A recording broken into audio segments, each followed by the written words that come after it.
Good evening and welcome to गना शॉट। गना शॉट में आप सबका स्वागत है। Today we are gonna talk about saving Kashmir in 1947-48, the first war which independent India fought, not only to save Kashmir, but to save its territorial integrity and sovereignty against Pakistan. And to discuss all this with me is Colonel Ajay Singh. First, let me welcome Ajay. Thank you, sir. Pleasure being out here and pleasure interacting with all the viewers to tell them a story of the Kashmir War. We will get them started Yeah, off and whet the interest on yeah, it. yeah. It's very important that we discuss this war. Uh, in the sense that this defines the military history of independent India. It's a start point. And after all, it went over for 1.5 years. We saved Kashmir from the jaws of it going to Pakistan. And this was the first time we came after, we are talking of a time when we didn't have arms, we didn't have ammunition, and we didn't have forces. We were commanded by a British CNC and so many things. And the CNC this side and the CNC in Pakistan were both British. So it was some kind of a fixed match. Those chaps were playing, not allowing us to fight and things like that.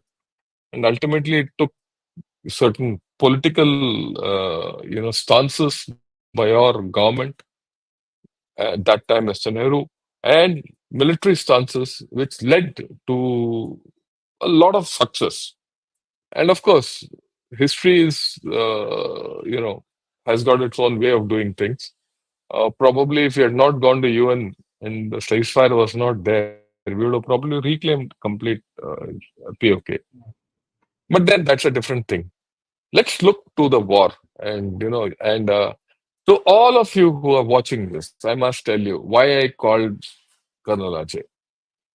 Because in my circle, he's the only genuine military history expert I know. All of Thanks, us sir. have read military history. Yeah, yeah, there's no doubt. All of us have read history. I also read a lot of history. I read history of the world also. But there's a difference between a person who reads military history and who writes military history, who is a military historian. And that's what I felt Ajay is all about, always. So, and I've always been impressed by the way he can narrate a story. So I leave you with Ajay.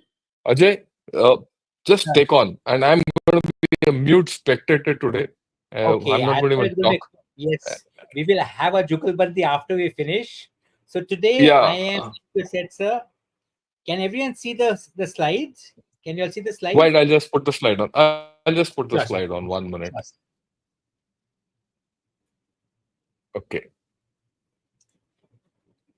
Yeah. Now everyone can see the slides. Fine. Right, ladies and gentlemen, a huge pleasure being on General Short with General Shankar.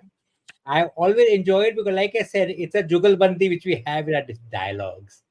But today, since he's given the stage to me to discuss a subject, I know most of you are DSSC aspirants, but don't look at it from the DSSC aspirant perspective.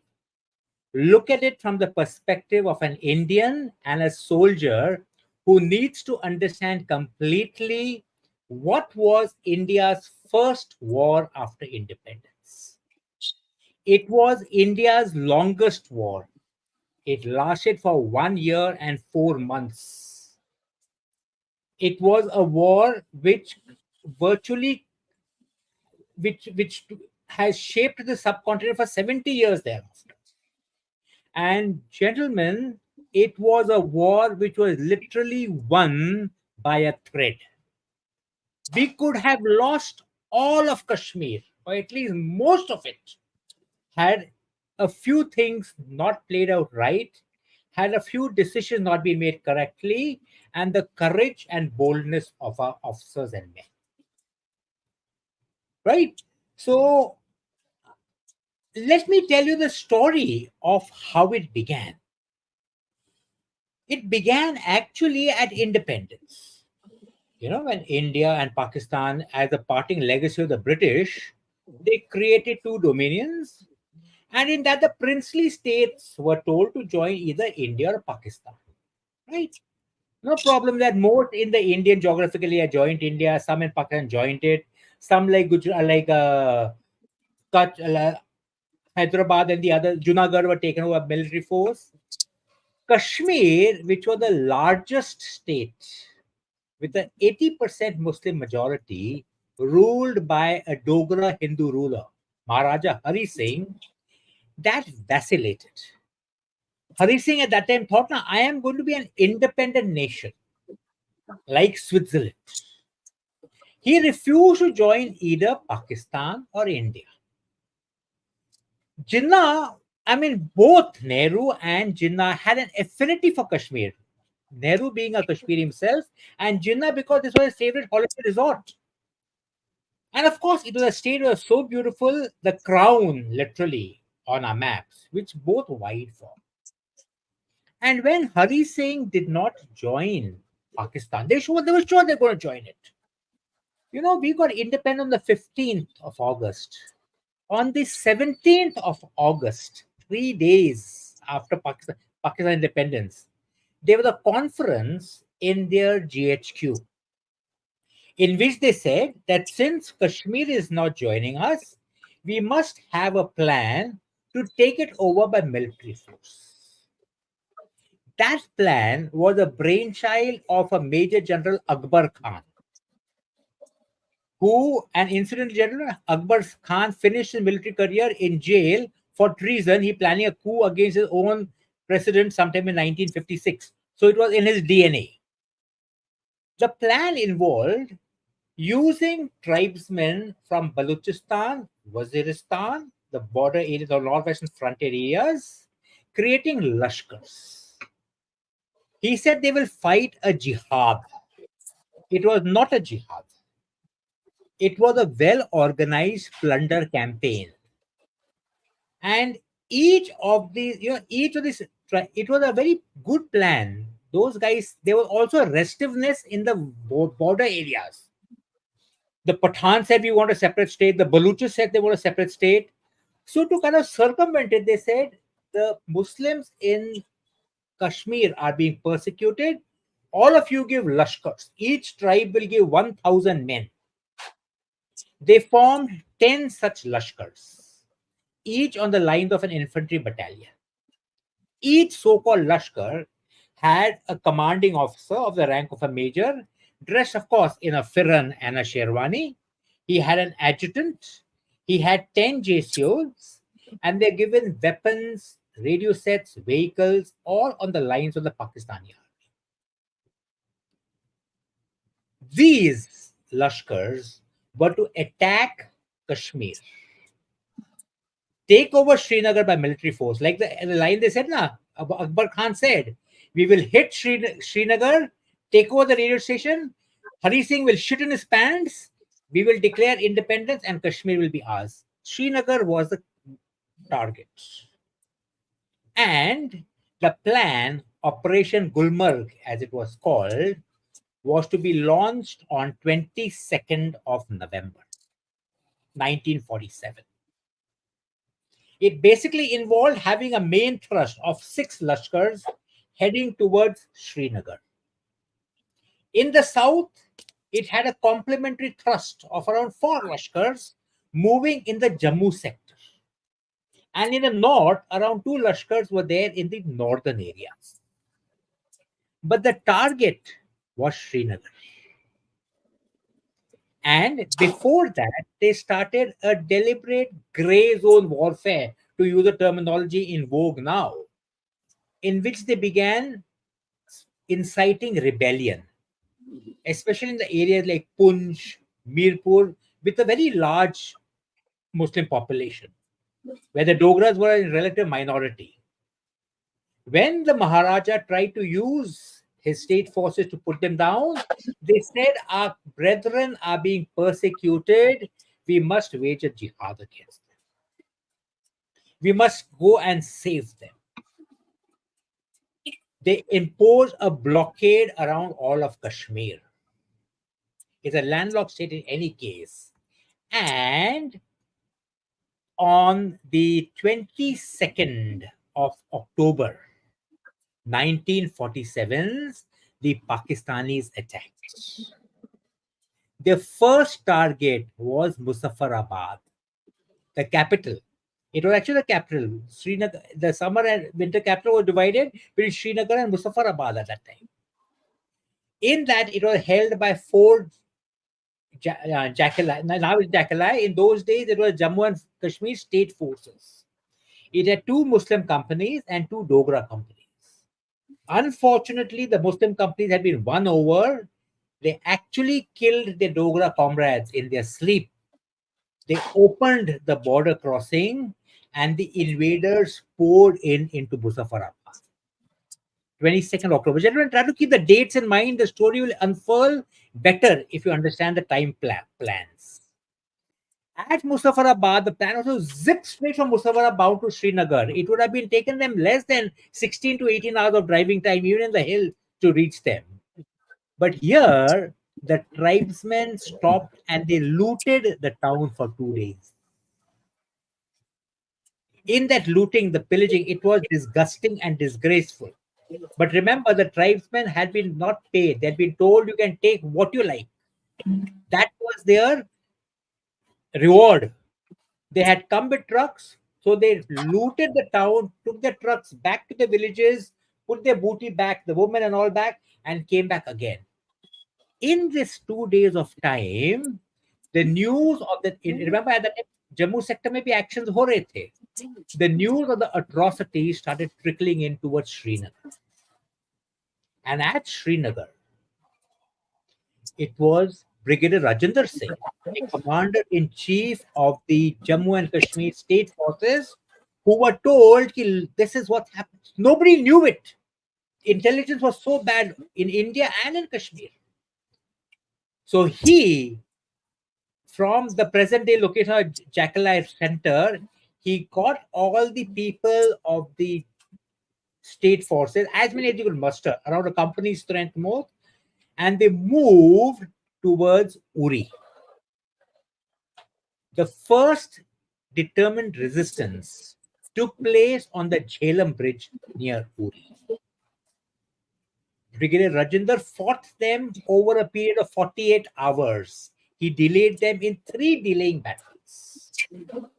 And these, remember, look at the time are being saved. These 48 hours started giving us time to react. Because by then, it was now 26th of October. And on the 26th of October, Maharaja Hari Singh panicked. He asked the Indian government for help to save Kashmir.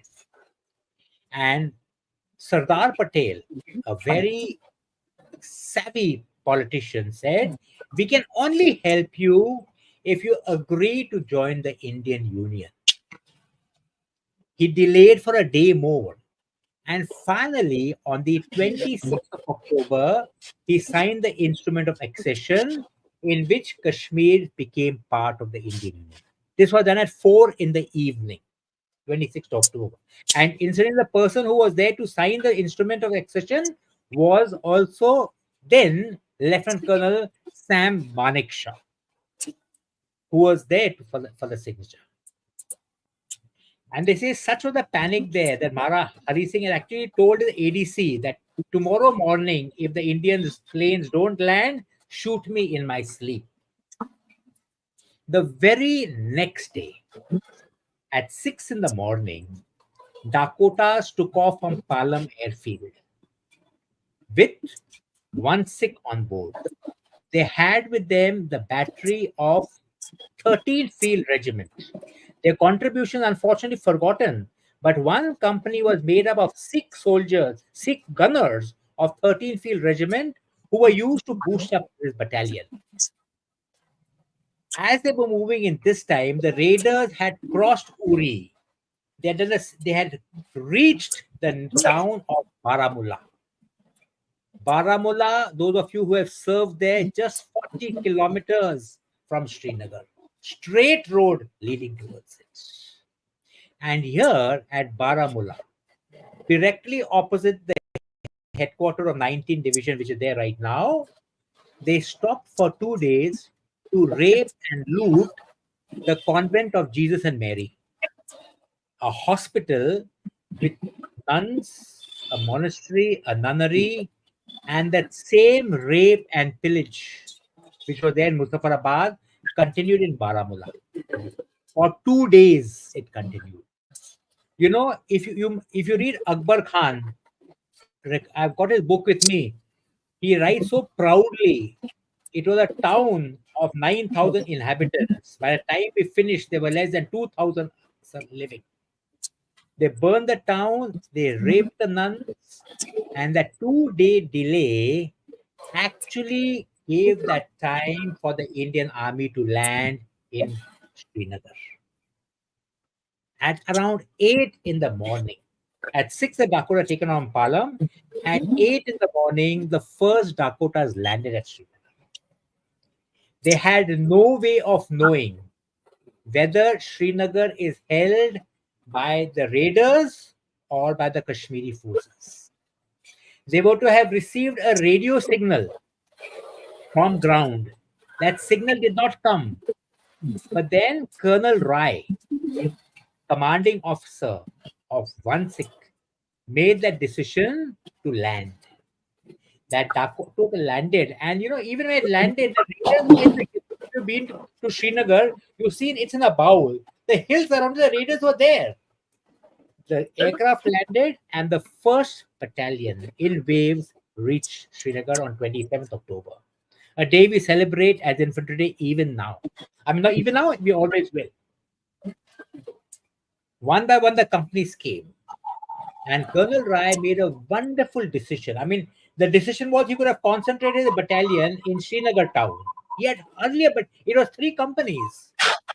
But he chose to go beyond Srinagar and delay the raiders at Patan between Baramulla and Srinagar. 2 companies moved out there. The one company was left for the protection of the airfield, as the rest of the units started moving. 161 Infantry Brigade under then Brigadier LP Sen, Yogi Sen, as they called him, began landing in Srinagar. Every day the strength was big. Look at the race of time. 1 Kumau came in, 4 Kumau came in, 2 Rajdas came in. One by one, the battalions were moving in, and one by one, the raiders were building up on the all 4 sides of the town. They were dispersed in hills all around and closing in onto Srinagar. At Patan, the first battle between Indian troops and the raiders took place. This happened on the 29th of November. When from Baramulla they came, they were halted the road, and unfortunately in that battle, Colonel Rai was killed in action. But that 48-hour delay again gave time for the town to be built up. Slowly, the troops started moving in. The raiders were all around them. And then, on the third, their target at that time was the airfield. A group of around almost 500 raiders reached Badgam, close to the airport if you have been to that area. And there, in an encounter, it was then Major Somnath Singh with a company of 4 Kumau who held them back in a pitched battle lasting almost a full half a day or so. They were killed to the man, but he refused to withdraw.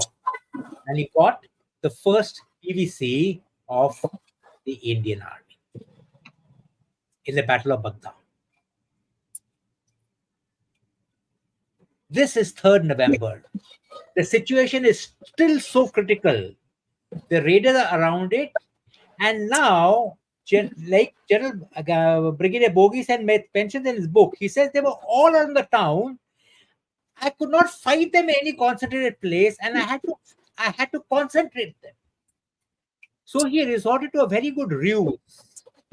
He withdrew the remnants of one Sikh and Kumar from Patan and withdrew them into Srinagar. It was largely a tactical move because Indian troops were so thinned out. But it opened the highway from Baramulla, Patan to Srinagar. And the raiders, seeing it, they began assembling them. They started moving in their trucks towards Srinagar. They halted at a place called Shalteng. If you all remember, if you all have been in Srinagar, it is just a suburb of Srinagar now, just around, I think, 7 or 8 kilometers away, if not less, yeah, around 7 or 8 kilometers away. And at Shalteng, they concentrated in their trucks. They had lined up trucks waiting to be loaded with booty.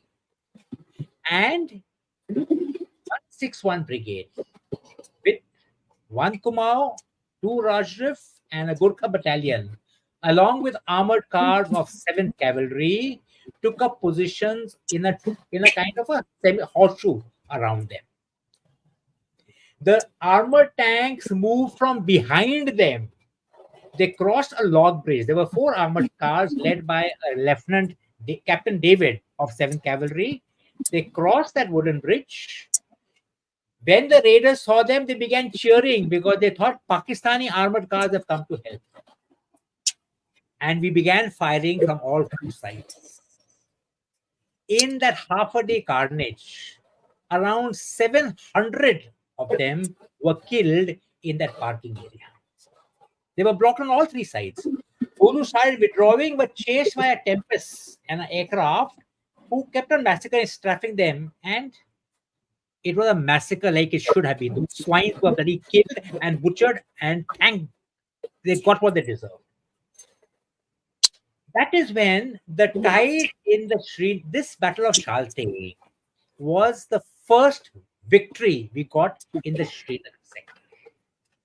After that, we were on the ascendancy because from Shalteng, that was 7, we continued moving back along the same route the raiders had come from. Went to Patan, captured it the same day, 7th November. Went to Baramulla, took it over the next day. Remember, the raiders had been weakened. They had lost about 700 killed. And all their transport, the transport they had got to for the loot, all their transport had been left behind. The heavy weapons were left behind. We were chasing them all the way from Baramulla up to Uri, which we captured. We could have continued in that momentum up to Domel and Muzaffarabad. We could have pushed them back to the start point. But unfortunately, around the 10th, around the 15th of November, we recaptured Uri on 13th, and on the 15th of November, they began intensifying the attack in the Jammu sector, south of Srinagar. Poonch was now kept under siege. Mirpur, Bimber, Mandel, they had suffered. Mirpur was the town which suffered the most atrocities by these Pakistani swines. Poonch was placed under siege, and now it was a fear that had. Poonch is a large town, as you all know. If Poonch was captured, the same atrocities of Mirpur on a larger scale would have been committed there. So one Kumaon was infiltrated into the town under Lieutenant Colonel Pritam Singh. The town was under siege for a year. It was relieved. They built an airstrip. Supplies kept on coming in. Troops kept on coming in. But it was under siege for a year till next year, November. Further in the south, the enemy were attacking Naushera. They captured Jhangir. And the Indian Army's 50 Independent Para Brigade under Brigadier Muhammad Usman. And here also, gentlemen, there's a very interesting story within the story.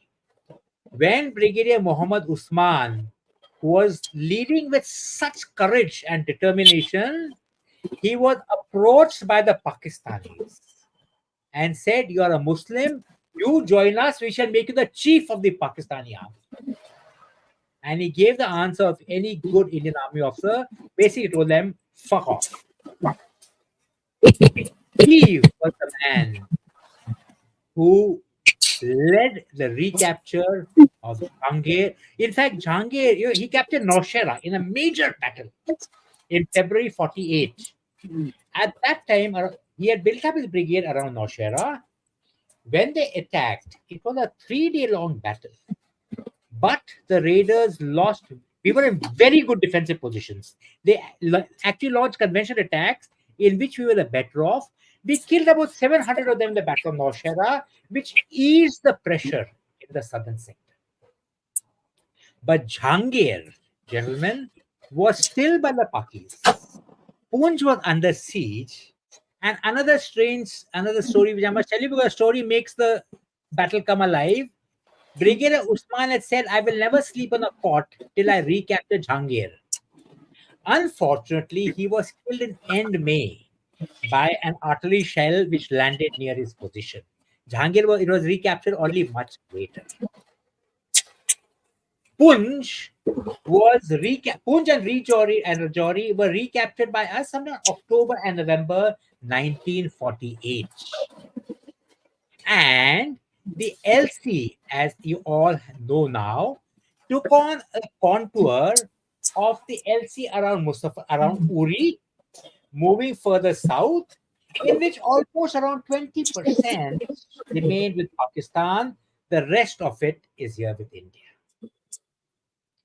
You know, there is a lot of talk that we could have gone and recaptured all the area which had been captured by the Pakistanis.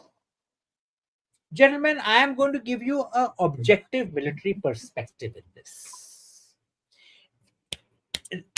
Most battles are either won very fast or they linger on interminably. When we attacked in the Srinagar sector, we reached Uri in a matter of 2 weeks. We recaptured the area.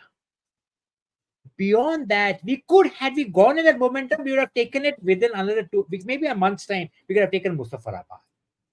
By then, remember, a year-long battle, the Pakistani had got they had got 7 divisions which had moved in there. They had occupied Muzaffarabad. They had got 11 battalions in that sector, yet only 14. Maybe it would have been a tall order. We could have made gains, but more or less a stalemate had been reached in the Jammu and Srinagar sector, and that stalemate translates to the LC which exists today. And I will put it as this way. The gains we got were sizable. We recaptured most of the areas we required. Punj, Rajouri, all were recaptured, except for the Hajipir Bulge. Had that bulge been recaptured, that would have been a major gain which we would have got, which would have straightened out that area and a lot of the infiltration problem would have been resolved. These were the actions that took place in the Srinagar and the Jammu sector. I'm putting it to you all in a nutshell because I know you have just started your preparation and I want the story to come alive to you. But one thing which perhaps many have often neglected is the actions in the northern areas, the area of Gilgit-Baltistan. Look at this map, gentlemen. Look at this map. Have a good look at it. You can see marked, shaded in green, are the areas which have been occupied by Pakistan, Pak-occupied Kashmir. Look at the Jammu sector, look at the Srinagar sector. They have moved in about 30, 40 kilometers, maybe a little deeper in some other areas in the south. Look at the northern areas. Virtually all of Gilgit-Baltistan was taken. And it was taken because, same thing, when they attacked, we had no intelligence. We had got only one company of the Jammu and Kashmir state forces in Gilgit. They attacked in Gilgit-Baltistan around February 1948. When they attacked there, remember that winter, when they attacked them, the Gilgit and Chitral scouts who were there, they revolted. They were assisted by a British officer, Major Peter Brown, who instigated them to join the Pakistan. All part of a large British plan, which I will cover in more informal discussions. Who instigated them? They captured Gilgit in Feb 48, virtually without a fight. They killed the entire Jammu and Kashmir State Forces garrison out there. And from there, they moved on towards Skardu. Can you see the map? You all can correlate. All of your military personnel will correlate. They moved towards Skardu, which they contacted around March, April. Skardu was invested. It was held by just two companies of then Jammu and Kashmir State Forces under Colonel Thapa, Sherjang Thapa. That garrison was cut off, no supplies, no ammunition, but it still held on for almost 6 months. It fell on the 14th of August, 1948. And they massacred them to the man in Skardu. The Sikhs, the Hindus were massacred. But while the actions were taking place at Skardu, a column of the raiders had also moved ahead towards Leh. Can you see the map? And Leh was in the same situation as Skardu. It was held by two companies of Jammu and Kashmir State Forces and I think one company of the Gurkhas which were out there. It would have gone as well. But then, in a way, from Srinagar, there's only one way to go to Leh, through Zojila, Dras, Kargil on to Leh. One officer, Major Prithi Chand of two Dogras, he volunteered to take a detachment, a company sent detachment with additional weapons and supplies, who marched from Srinagar to Leh, 400 kilometers. In a month, they marched out there and they reinforced them. Leh was reinforced, and Prithi Chand, he's one of the forgotten heroes of India. I think he also retired as a lieutenant colonel. But he was the period, there were people like him who created a history with these great acts. He formed a militia of the local Ladakhis. Because remember, Buddhists were also persecuted. They created an airstrip. They revived a World War II airstrip at Leh, in which Dakotas landed. And the first Dakota landed there around May, in which General Thimaya, the DOC of the Srinagar division, was there, and Air Commodore Meher Baba, the head of the air detachment out there, he himself piloted it and landed on Leh. Two more companies of the, I think, of the Gurkhas, I forget which battalion was it. I think it was 2-5. Anyway, I forget they landed up there and they reinforced Leh. And with Leh being reinforced, the Pakis now all these actions are going concurrently. They did actually, you have to give them credit. They did a brilliant action. Instead of wasting time on Leh, they moved towards Zojila Pass. You can see it marked on the map. They moved to Zojila and they captured Zojila and they reached all the way till Sonmarg, 40 kilometers away from Srinagar, and occupied the heights around. When they captured Zojila, gentlemen, the road from Srinagar, Zojila, Dras, Kargil to Leh was blocked. They had reached Zojila. They had cut off all of Ladakh by this one pass. And with this Zojila pass today, as it exists today, and with this under their belt, now this is Sonmarg. Look at how close it is. They reached Sonmarg itself. They captured Dras, they captured Kargil, and Leh was isolated by them. Everything was cut off. First one company was sent to reinforce Leh, to reinforce Kardu from Zojila. It was massacred at Kardu. I think it was two Jat. Another company, which went a month later to reinforce Leh, was again massacred. Because look at Zojila, gentlemen. This is how it exists. There is one road leading through this pass. These heights, they called it MMG Hill, Mukund Hill, and Chabutra. Three features on both sides of the road. It was held by around the equivalent of a battalion, an irregular battalion, I would say, of irregulars and the Pakistani forces. They had even got an anti-aircraft there. You have to clear Zojila, but how do you do it? General Thimaya launched an attack, a brigade attack, with 50 Independent Arab Brigade. They launched an attack which was repulsed. They launched a 4-battalion attack, almost a half a division attack, which was repulsed. Because you know how you have a narrow pass. The enemy were all in caves. They didn't have bunkers. They were in caves. They dug down. They were so well dug down. Artillery had no effect on them.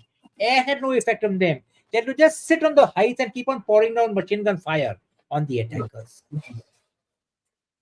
And with 2 attacks being failed, look at the map and understand it. Dras is captured, Kargil is captured, Leh is captured, Zojila is captured. Unless you open the doorway from Zojila to the rest of Ladakh, you have lost everything. It was lost at that time. And the only way you can capture Zojila was use tanks. And to use tanks, gentlemen, 7th Light. I'll tell you a very interesting story which I heard from the horse's mouth itself.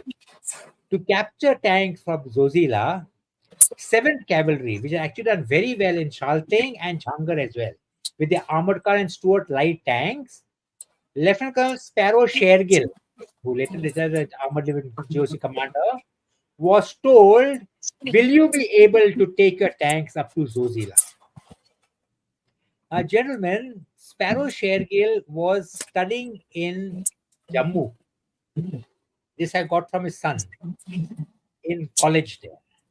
And he and some of his friends decided they're going to go on a trek all the way to Zojila, Leh, and see those areas. And as a school, I'm talking about his experience as a college student, right? And they went to Zojila, he climbed up, he had crossed it, and finished his trek and came back. Now, when he was asked by General Thimaya, by General Karyappa himself, "Will you be able to take your tanks up to Zojila?" Since he had seen the area, he said, I gave an immediate response, "Yes, I will take my tanks." And they prepared a squadron of Stuart light tanks to be prepared to move from Aknur to Srinagar to Zojila. The tanks were taken with the turrets off. They were got down to Baltal. The road was made by the engineers. It's called the Thangaraj Road, all the way from Baltal to Zojila, so that tanks could move up there. And finally, it was called Operation Duck.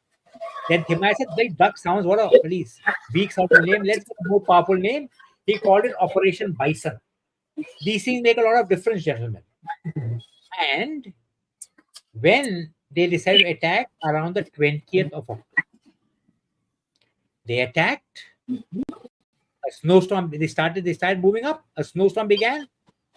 Attack postponed. 25th, it was postponed. Again, snow. No attack. The last day was the 1st of November. Beyond the snow would set in. And remember, gentlemen, the ceasefire was coming up.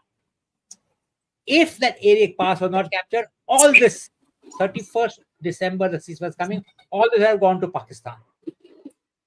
On 1st November, when they were preparing for the attack, another snowstorm came. and they thought they'll have to cancel the attack, but Himayat decided, let's go ahead. And the tanks were literally pushed up to the FUP. Infantry came behind them, and they attacked Zojila Pass in the middle of a raging snowstorm, with the tanks shooting up the infantry, shooting up the bunkers. Infantry falling out from behind. On the top, 14, 15 Punjab were there on the heights above, so that none of them could escape. The battle actually took place, it just took 3 hours of fighting. And in 3 hours of fighting, a pass we had withstood for 6 months came into our hands. Almost all the Pakistanis were captured or killed. And with Zojila captured, the road now was open. It was again a race against time. Zojila was captured 1st of November. They continued ahead. They went to Dras, again held by the Pakis. They recaptured it around I think, the 15th of November. They recaptured. It was Gurpuram. It was 15 Punjab, which recaptured it on Gurpuram Day. They launched an attack on the holy day. They said, we will take it. The Gurdwara there had been vandalized by the raiders. They cleaned it up. They had a langar, and then they moved again. That battalion, amongst the other battalions, did superbly well. They recaptured Kargil on the 23rd of November. And that same day, patrols from Leh had moved up, and they linked up and they rejoined. They relieved the isolation of Leh on the 23rd of November itself. Peak winter. Gentlemen, now look at it. 31st December, the ceasefire came in. We have recaptured an area lost over 6 months in 23 days. And had we not recaptured it, everything would have been lost. Our LC would have been at Sonamarg today. We would never be able to hold on to Kashmir had there been pressure from the east as well. With this, gentlemen, a lot of avenues opened up. We could, like they said, we could have continued offensive operations up to Skardu. We could have taken Skardu, yeah. Maybe even Gilgit. But it would have been taking the fighting into the next year of campaign. By reliving Leh, recapturing Zojila, most of the crucial areas of Ladakh came back into Indian hands. And by the time the ceasefire was announced on the 31st of December 1948, the line of control also came into being. You can see this in the Jammu sector, the Kashmir sector, but the bulk of the losses took place in the northern areas, which we saved the critical areas because of the recapture of Zojila. And the legacy of the Kashmir war continues even after that. We all know it. The Kashmir war never ended. The Pakis never lost their obsession with Kashmir. 65, they launched another operation. 71, of course, we paid them back more than in their own coin by cutting the country into two. They had an insurgency. You had got the Siachen operations. We had got the 99 Kargil war. And we had an insurgency which has been just coming under control now. I think, fingers crossed, touch wood, it's a sea change in the environment in Kashmir, right? But all this has taken place because of that 1.5 year long operation, which virtually saved Kashmir by the skin of a teeth. Just look at it. Had they not stopped to loot and rape at Baramulla for 48 hours, they would have reached Srinagar. Had Zojila not been captured, the whole area would have been gone. All of Ladakh would have been gone. So many imponderables shaped the issue. And it was the courage of the Indian infantry soldier, and the commanders. We are very fond of maligning ourselves, but if you look at the way conducted some of the operations, they were done with a great deal of courage, a great deal of dash and valor. And gentlemen, I have tried to give you an overview, just a broad overview of this year and a half long war in three major sectors: Srinagar, Jammu, and the northern area.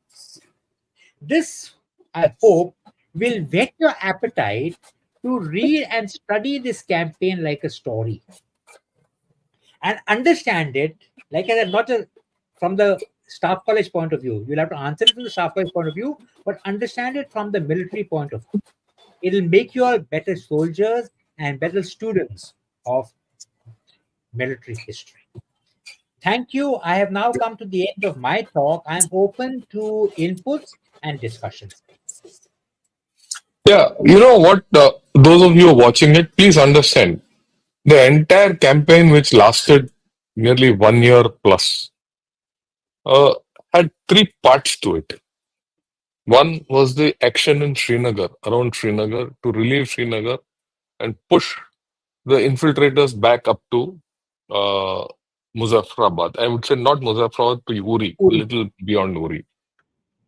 Uri is virtually today the LC. When this was happening, the Pakistanis came to the south and hit Punch, Naushara, that line. So we had to react there. When we were in the process of stabilizing that,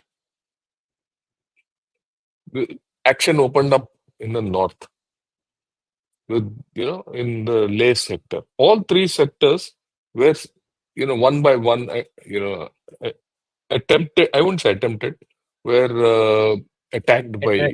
by Pakistan, addressed and attacked by Pakistan.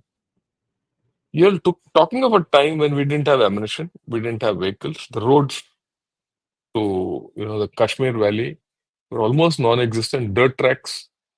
Uh, the pass, Zojila Pass itself was a kacha track almost. Everything was one way. Hardly any ability for us.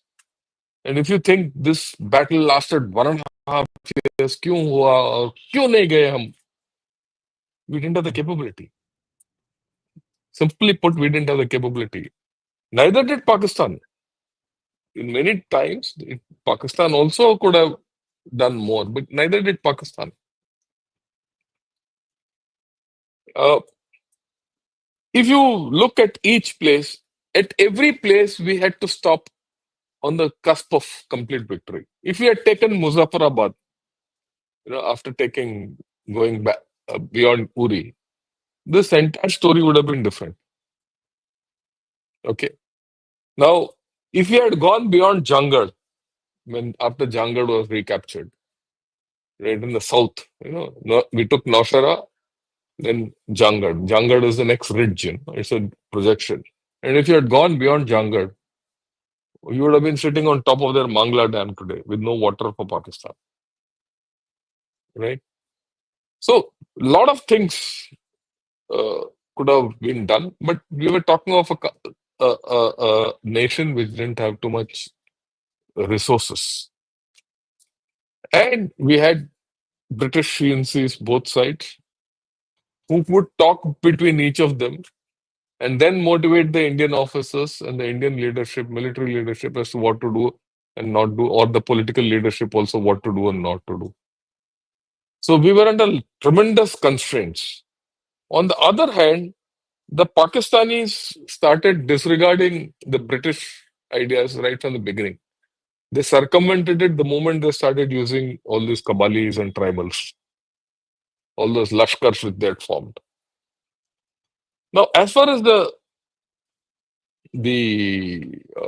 northern sector is concerned, the Ladakh, Gilgit, Baltistan, that sector, what we recaptured itself is a marvel, because the entire story, if you heard what Colonel Ajay Singh was saying, was not lost after independence. That entire area was actually lost before independence. February 48, there was a revolt. 47. February 47, there was a revolt. And that revolt was instigated by a British officer. I think his name was Brown or James something like that. Brown. James Brown. James Brown, Major James Brown. Yes. Okay. And he instigated, and those are state forces. They were the state forces of the Maharaja. He instigated the state forces to revolt, and then he declared it as part of Pakistan. If ever in history you need to know on whose side UK was, you have to look at that revolt. And the way that British officer behaved and put the Pakistani flag there, even before independence came about, right? So he had subverted the whole thing, and we had lost that whole place. But for the Battle of Zojila, we would have been over. Leh wouldn't have been there. We wouldn't have been sitting in, Aksai Chin. Aksai Chin would have been, the Pakistanis and Chinese would have, happily traded or bartered the entire area and divided it to their each other's convenience. And we would be sitting south of Pir Panjal range. So the 1947-48 war, at one level, it was successful. At another level, it was unsuccessful. It was successful to have, uh, made inroads and got hold of Kashmir, what it is today. It saved the Kashmiris. The Kashmiris didn't want to be with Pakistan. And definitely, after the rape and pillage at Baramulla and you know what's that, Patan and Muzaffarabad. Yes, yes. Muzaffarabad, they didn't want to be with Pakistan. Okay, they wanted to be with India. They were completely with India, and uh, yet today, where they are, what the same people, it's a turn of history that those many of them for over 30 years were more for Pakistan. Were more for the same state which raped them. This is the thing, and this is where I think we have lost that battle. We didn't lose the battle then. We lost it thereafter. Our politicians lost the entire area for us. Till is late. This is not connected with this thing, but I'm connecting whatever happened then to something in between and now. Till as late as 1971, right? 1971. The people of Jammu and Kashmir were with India completely. Completely. There were these hills on the, mm, outskirts of Srinagar in 71. There's a place called Basam Gully, and there are field firing ranges out there. And in those field firing ranges, if you go there, it's like Switzerland. Switzerland looks a cheap cousin there in front of that area. In those field firing ranges, the Pakistani Rangers, not a Pakistani special commando force had come, and they were from there, they were to descend down into Srinagar. The locals there came and told us, कि भाई Pakistani वहाँ आ गए. We reacted, and so till as late as 71, the people of Kashmir were with us. How we lost Kashmir from 1971? We lost Kashmir from 1971 onwards, till of course, till recently. We are now winning it back. We have to win the people back. So the loss, the military loss was because India was a young state. We didn't have the capacity to take whatever we wanted back. But the political loss is something which we have to think of. A people who showed their loyalty to the Indian flag in 47-48, who showed their loyalty to the Indian flag in 65. After all, in 65 also the same thing almost got repeated, right? Of Gibraltar. And Yes. again in 71 it got repeated. And after that, how we lost this state is something for us to really think. Okay. And I'll do this. It is not a matter of how many people see it or not. It's no point in saying, वो साला समोसे वाले nationalists हैं जो बुरा भला बोलते हैं about Indian army and navy and air force TV में बैठ के थर्ड रेट फेलोस. ठीक है. You, they don't understand these things. The true India, the true Indian Army, the true Indian Air Force, and the true Indian Navy came through in building this nation and holding the nation what it is.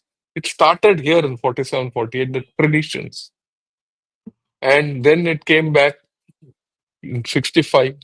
Again, a bad situation we won. And in 71, where we created a nation. We have such fine military traditions. You must also know what a point which he probably overlooked or missed or it didn't come out. When one Sikh landed in uh, Srinagar with those three companies, these three companies went out and did whatever. One of the second, waves which came in brought in one battery of gunners. 13 There's field. yeah, 13 field. And that men came and the guns had not yet come. And that battery Fought as became a infantry. company till and fought as infantry. I mentioned that, sir. Yeah, no. I'm highlighting it. They fought as infantry as part of one Sikh. And then the guns came and then the whole thing turned. So you have to understand, and you have to understand that we have done this airlift operations. The airlift operations twice in our history. The first time was here, and the second time we did it in Maldives recently. When I say recently, that's also not new, it's in 90s. Okay. Uh, just think, how many people does a Dakota carry? If you ever flown in a Dakota, it carries probably about 30, 35 people, not more. I don't remember. I don't know, Ajay, if you remember. Around that much, about a platoon worth in a Dakota. But one third. वो and if you go in a Dakota, कभी ऐसे उड़ता है, कभी नीचे आता है, कभी ऊपर जाता है, कभी नीचे आता है, वो उल्टी होता रहता है. I traveled in a Dakota when I was young.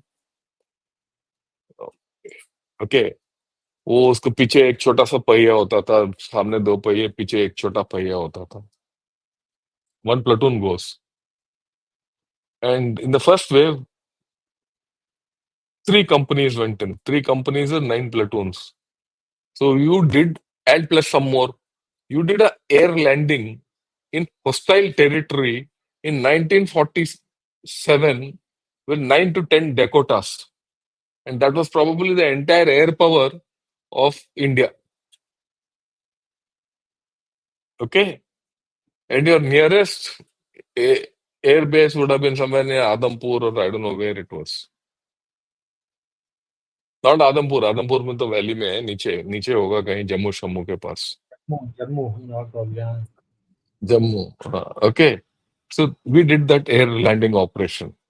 And then in Punch, Punch has a small airstrip. If you go ever to Punch, you'll understand. And if you go to Punch and stand at that airstrip and you see only mountains around. And that when the Punch garrison was surrounded and it was under siege for 1 year, it was completely air maintained.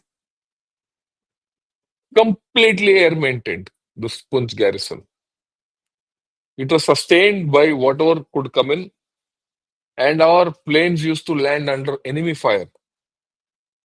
Okay.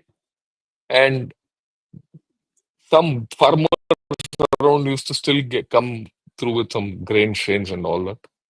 And everything else was by this thing. We did this kind of operation there. So you really have to understand, what this whole story is all about. ये ऐसी कहानी नहीं है ये. दो Ajay Singh said की कहानी की तरह उसको समझो, कहानी की तरह समझो. But the blood and guts which went behind this is something you have to really, if you've gone there, you'll understand. Okay, it is a battle at that point of time. The way they fought with what they had is hats off, just hats off. The number of people who were massacred, who died. Just think, how they those even their dead bodies who would have buried, who would have disposed them of. How do you handle those people who are wounded or soldiers? How would they get evacuated? What are the lessons you learn from that? The military lessons in this entire campaign are so huge. What about leadership? So many officers of us, brave officers, died. Each battle has had its own, great story. So I just thought we will put all this across to all of you. Uh, I know not many people have come because वो third rate Trudeau के पीछे पड़े हैं. वो Canada में चार सरदार और बेवकूफों के साथ. That is more attractive today. But this is our history. ये हमारा खुद का कहानी है ये. Right? So I thought I'll put it all this across. Uh, I've just added on to what Ajay has said. Ajay, if I've said anything wrong, please let me know. No, no, no, sir. Perfect. Uh, okay, right? And we'll do more. In due course, I'll do the 65 operation also. In due course, we'll do the 71 operation also. People, you should understand what the Indian Army is capable of. Either a samosa or Dakkan log. I hope this puts the Dakkan on all those four samosas. Not four, five samosas. Four male samosas and one female samosa. Okay, right. So let me take some questions with your thing. Uh, Request again, sir. Please make a video on General Sagat Singh, the real hero of 1971. See, I don't mind making a thing on 71, what happened and all. Right? General Sagat Singh had, let me put it, two events which are important. One is the Natula Nathula. battle, okay, Natula, 67, and then the 71 war, the Northern Thrust.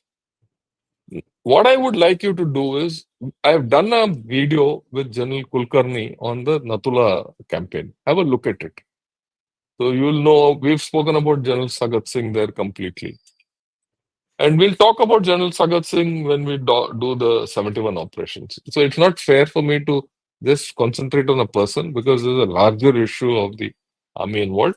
But half of General Sagat Singh's exploits I've already done in that video. Just search, you'll get it. Okay. Yeah. uh, During this period, the colonists intended to dismember Bharat utilizing the various fissures available in our society as well as religious divides. The Kashmir Valley in the present is mostly occupied by Hindus who converted to Islam for reasons best known to them. Your views. Yeah, Ajay, take it on. See, well, there is no doubt that the British exploited religious and not religious, any kind of sentiment beautifully. They ruled over 190 years by using this sentiment. And religion, they use so beautifully to divide it into India and Pakistan for one reason. The partition was because India was to be a socialist nation. They thought they were going to be aligned to the USSR. So they felt by creating a Pakistan, they'll have a buffer towards against in the great game against Afghanistan and the Soviet Union. So they use religions beautifully to divide us and to continue this division. You see, as far as the conversions of in the valley goes, it has been ongoing over many centuries.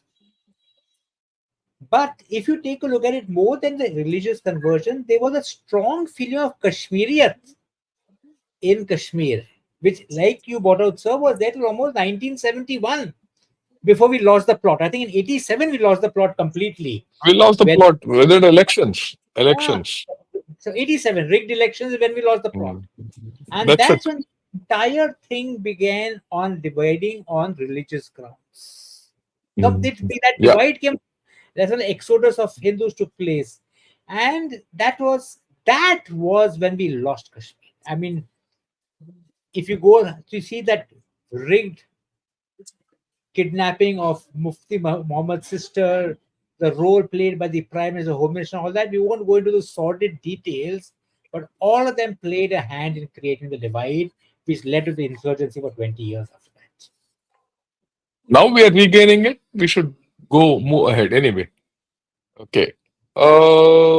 Yeah, right. General Shankar and Colonel Ajay Singh, Jai Hind, maybe our part of history may be lost, but can you do a detailed video of great military generals and the tactics strategy of Sir? different battles? Yeah, yeah. Okay, Bhaskar, I would see, I have done, He's got a second. The battle, like he was talking of Pratapgarh, defeat in battles fought by Shivaji, Bajirao, Nalwa, Lachit, Krishnadev, Rana Kumbha, and more.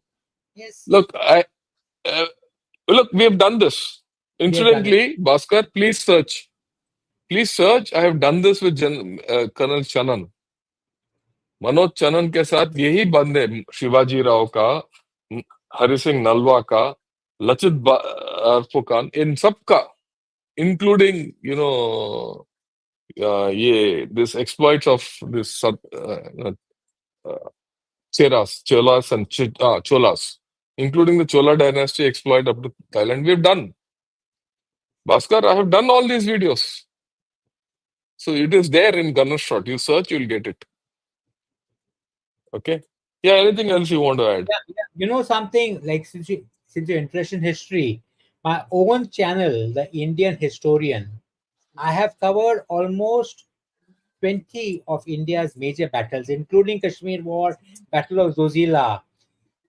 Please visit it should you like. It'll give you a very good interest, and I like to tell you stories. So I'll tell you the battle in a story form, which you may enjoy building up on.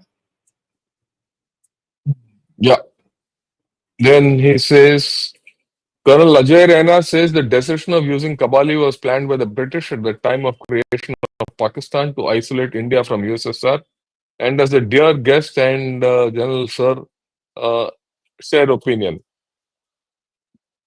No, this Kabali business was done by Pakistanis. They were the masters of it. I don't think the Britishers advised them. In fact, they used the Kabalis to circumvent what the Britishers had told them, you will not go to war. To circumvent that whole thing, they used the Kabalis. They raised these Lashkars and said, no, this is not our war. Ye to tribal war hai ye. Okay. You have to, and this is Jinnah's plan. This is Jinnah's plan. And what I'm telling you is not my story, not Indian history, not Ajay Raina's history. This is how Pakistanis have spoken about it. And there's a Ahmad Corps officer of Pakistan who's a famous author. I'm forgetting his name. I've read his book and I've read that book. And I've also narrated some part of that book in the Kargil का कहानी जो मैंने किया था 6 महीने पहले. So if you read that book, you will get the actuality as to how Pakistan planned this 47 operations. Ajay, your view. The decision of using the Kabalis was actually said the brainchild of Akbar Khan. And like I Oh, to you, Akbar Khan, Major Akbar Khan, what was happening at that time? When in the Pathans in Waziristan and Balochistan, the tribes were getting restive. They said if India and Pakistan are getting independence, we want independence, we want to carve out our own states. So to kill two birds with one stone, he caught these tribesmen and said it's a jihad going on there. It is your religious um, duty to fight out there. The British were in the know of it. Frank Messervy, the commander in chief, was in the know of the plan, but because they wanted to support Pakistan, they did not do anything to actively anything check. about it? They were totally in the know of it. In fact, Yeah, very interesting, and the operation order which was sent by them it was detected by a General Kalkat, by a Major Kalkat. It's another story, who found the order signed by the British officers for Operation Gulmarg. yeah. Okay. Hajipir and Shakarbal that bulges should have been kept, particularly after the 1971 war. Your views? Dekho, we had a problem in Aknur. It was a virtual trade-off. If you kept the Shakargarh bulge, Aknur would have lost. So we had to restore the LAC at that point of time, LOC at that point of time. In fact, it was not also LOC, it was called the LC, right? So these are things which, today in retrospect, you can say, no, we should have done this, we should have done that. But at that point of time, people took a decision based on the situation at that point of time, and we should be happy about it.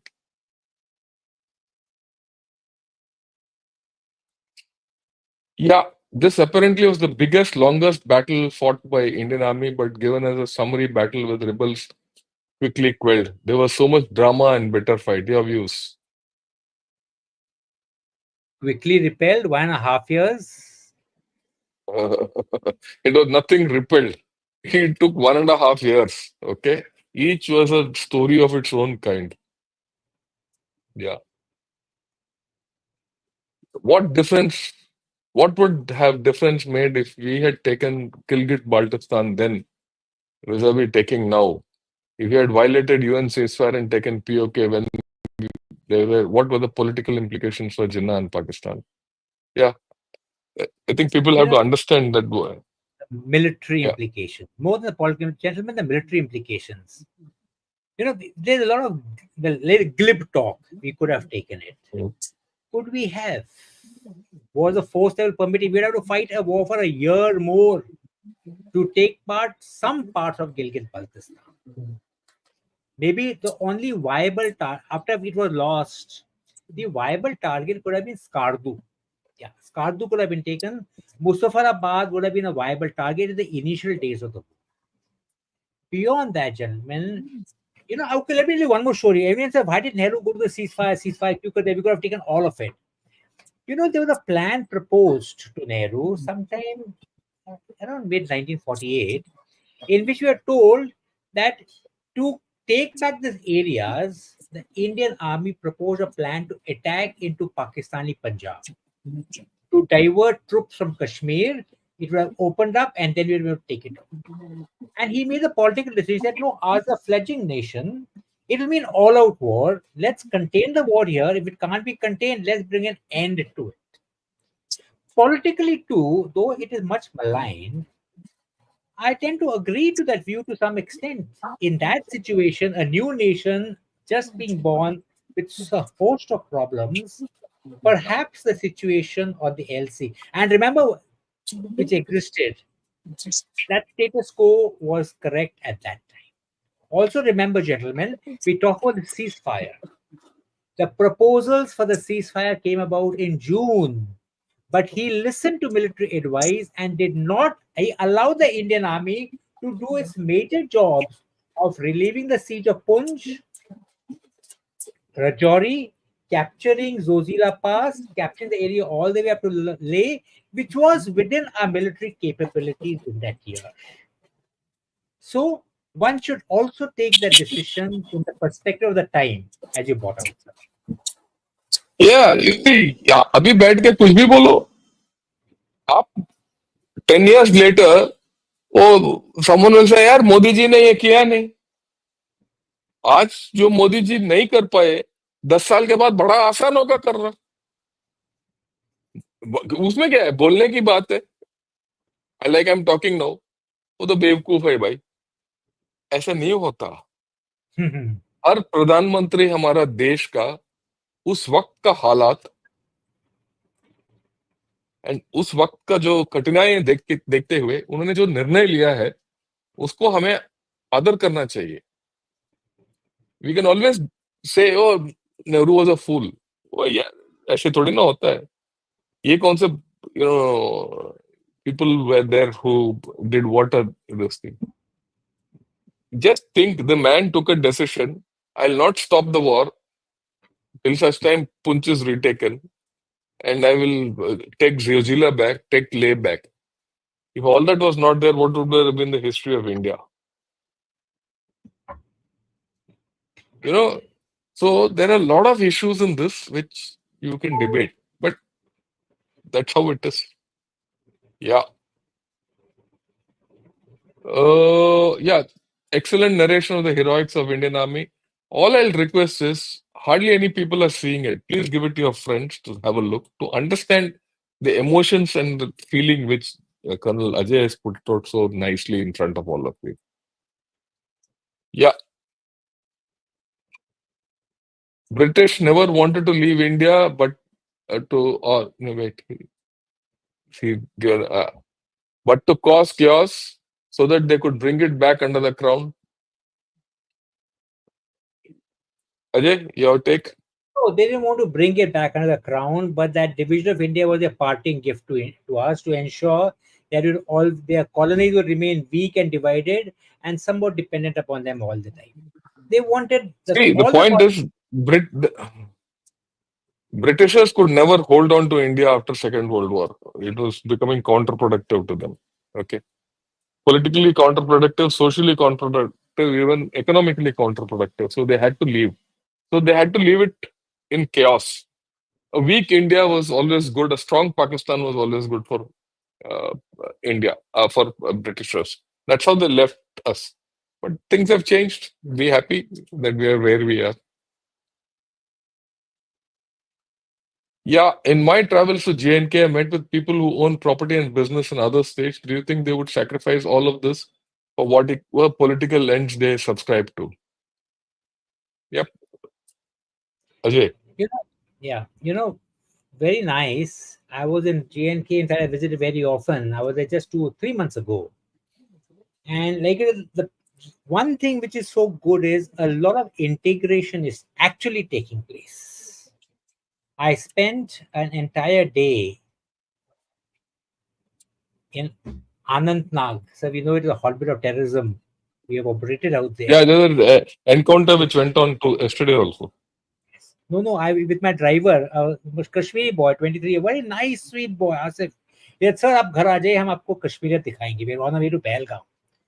And the way they looked after us, my goodness. And what I liked so much was when I spoke to that family, they were talking about, you know, they had grievances. Sir, यहाँ हमें IIT बताया था कि श्रीनगर में आएगा, लेकिन IIT उन्होंने IM बनाया है उन्होंने जम्मू में. Then they were talking, sir, I want to join the civil services, but I gave the examination, but then the internet was cut, so I could not prepare for it. They were talking of hope. Sir, dekho, sir, Saudi investments are coming to Kashmir. Now we really prosper, sir. Very good, sir. There is a lot of hope and that set of alienation, resentment was not there. One could see it. I was having coffee in Dal Lake at 2:30 at night. You could not feel the feeling. General Shankar, maybe we've been there. We know how it was. That tension was palpable. There's a change in the atmosphere. And as far as people who own property and businesses, ladies and gentlemen, there are 2 or 3 political families who owned property, businessmen, and the That's all. biggest was terrorism. They perpetuated terrorism for 20 years. That Yeah. business is now being cut, so things are coming under normal. Yeah, salute General Ravi Shankar, salute Colonel Ajay Singh. Thanks for the elucidation. Our politicians lost JNK in 71. Not only JNK, but also East Pakistan, Bangladesh. Our military is truly professional. Jai Hind, thanks a lot. But it's not exactly so. I will not blame the politicians. The politicians lost JNK in the 87 elections, like you said. Okay, that was, but then again, these are the things of time. Today, 20 years later, someone will say, the present dispensation lost this and this because of that. So these are things which are more politically oriented and not seen with a balanced lens. When you see with a balanced lens, yeah, 87 was the landmark. Who knows what's the landmark? We might be living through a landmark which will be examined in 20 years ahead. So let's not be too harsh on our own people also. Yeah, life is hard. We survive. Thank you, sir. Yeah. Okay. The stories of Indian Army should be told in our school to instill spirit of nationalism and pride. What we know about Indian Army is only corruption and controversies. Well, I don't think so. I don't think, this is like the, you see, what do the samosa warriors do? They will only talk of corruption and controversy. उनका अकल, दिमाग, उनका सोच का विचार, उनका सोच का दायरा यहीं तक आता है. Corruption and controversies. Okay. India has been made by Indian Army and the armed forces. Your views, Ajay? India has been made by no, I would say India has been made by all Indians in every field of Yeah. life. We have the armed forces have merely preserved it to ensure that it can prosper in a spirit of security. Okay. Great, not a story, but real life heroes of India. In life-threatening situation, paying by their lives will be part of our studies. Thank you. Uh, Thank you, sir. I had goosebumps during the narration by Colonel Ajay Singh. Thanks a lot, sir. Yeah, you supplemented well. Please don't get emotional. No, I'm very sure everyone in the, our armed public respects the army. उसमें कोई doubt नहीं है मेरे को. उसमें दो राय नहीं है.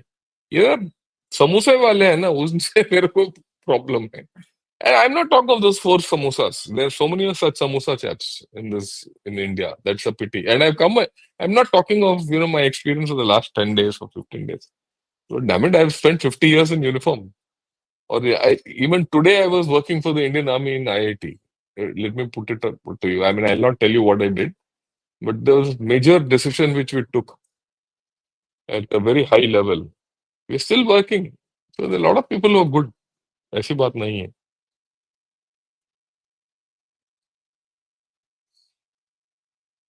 Yeah, thanks for doing these stories, which government should make part of elementary studies with marks. Well, the government has its own agenda, but I would request all of you to please spread this video and tell everyone to see. Otherwise, our story will be lost. It is our story, your story, my story.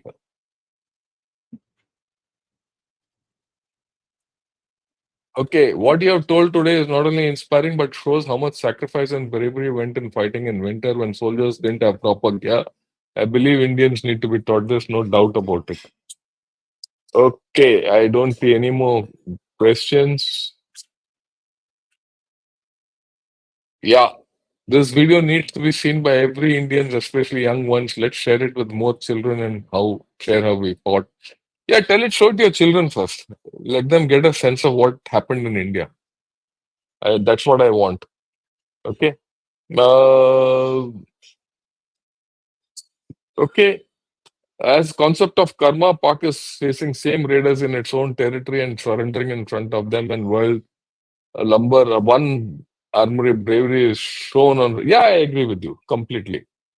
Karma is important. वो हमारा जो हिंदू धर्म का कर्म is most significant. They'll face their जो भी अल्लाह के सामने वो जाके whatever they have done, they'll face it. Anyway, that's a different story. I must thank Colonel Ajay Singh for his fantastic narration of this whole thing. And I'd request all of you to please, spread this whole thing to everyone. And, right? Anything else you want to say, Ajay? Otherwise, we'll say Jai Hind. Right, sir. Pleasure being out here, and I'm glad people seem to have enjoyed it. I think we've struck a chord and created the interest. Yeah. Thanks a lot. Good evening and Jai Hind to all Thank of you, you. sir.